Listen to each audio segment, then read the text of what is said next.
All right, last week we started a new series called How to Run a Sales Meeting. If you pause this video and look at this list and you're like, cool, that's me, then great, this video is for you. Last week we covered the first two stages in one video. So the connect stage and the set the stage stage. So if you missed that first video, this one won't make a lot of sense. So you can't skip steps in a sales process. So I would also not recommend skipping videos in this overview of a sales process. So anyway, let's dive right into discovery, but go back and watch the videos if you haven't yet. So what is the discovery phase? So if you just picture yourself in a sales meeting, like you just set the stage. So you just did time, agenda, outcome. You covered, here's what we're talking about. Here's what could happen after this meeting. And now it's almost like we're diving into the actual meeting itself.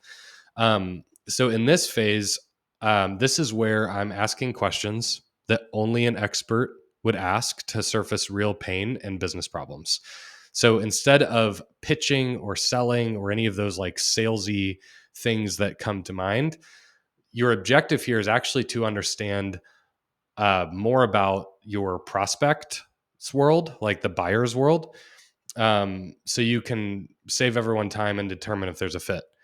But what you can't do, like even though that's the goal, you can't just sit there and ask 20 questions, right? Without giving any context for the conversation or having like a launching off point. If you do that, people tend to get frustrated and be like, where's this conversation going? Can you tell me more about you? How do you solve that?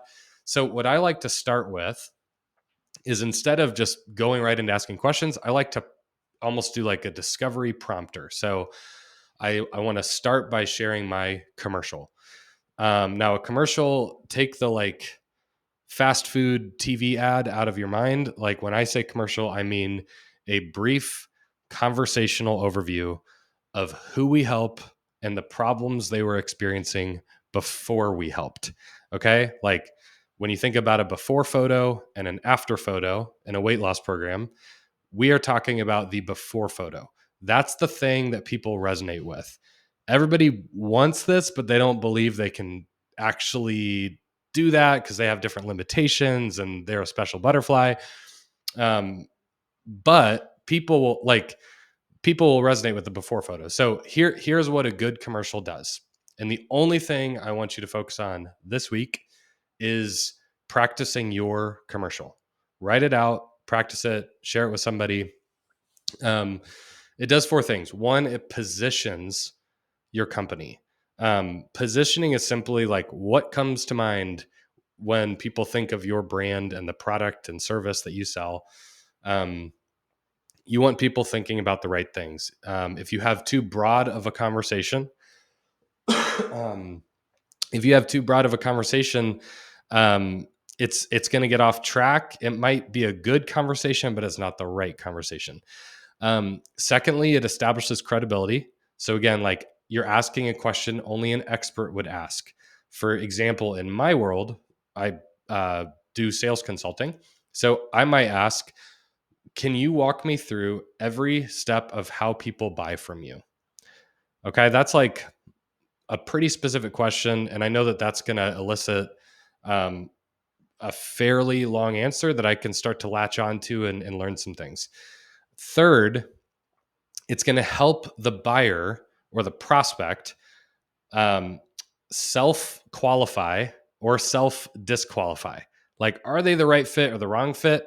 This commercial is meant to really speed that up.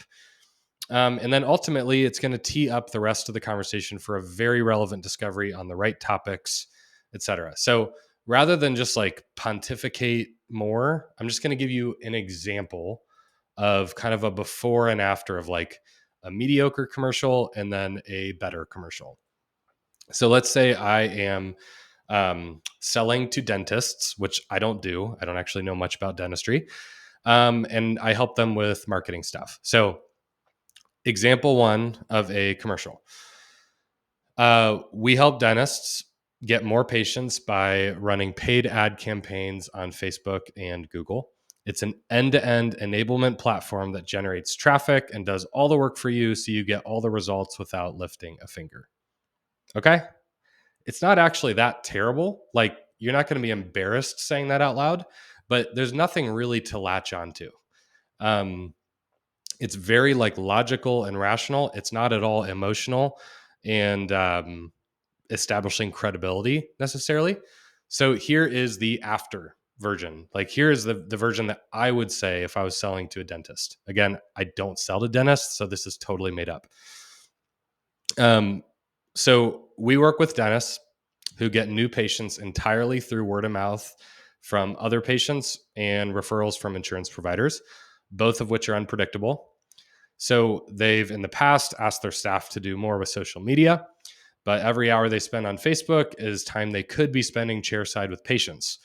Um, on top of that, the rate of change with AI is giving them both endless ideas and general anxiety. So they are looking for efficient ways to not waste time and do billable work. Does any of that resonate with you? Okay. So if you notice, I actually didn't share anything about what I actually do and what my service is. I simply shared here are the problems that our other customers have gone through and were going through before we worked with them. And at the end of that, I'm asking, is any of that relevant? Is any of it relevant? If it's not, this conversation is probably the wrong conversation to have. If it is, I've got a handful of follow-up questions for you. So, um, your commercial, I can't overstate the value of your commercial. When it goes well, like when you share this with the right person and you're stating the right pain points, um, it will feel so spot on. Like they will say something like, they might laugh, they might say, oh my gosh, I feel like you were in our leadership team meeting this morning. This is what we were talking about. And uh yeah, we have those problems. Okay, now like when they respond like that, that's how you know, okay, this is probably worth continuing here. So um hope that helps. Next week we will talk through what to do next. Have a great day.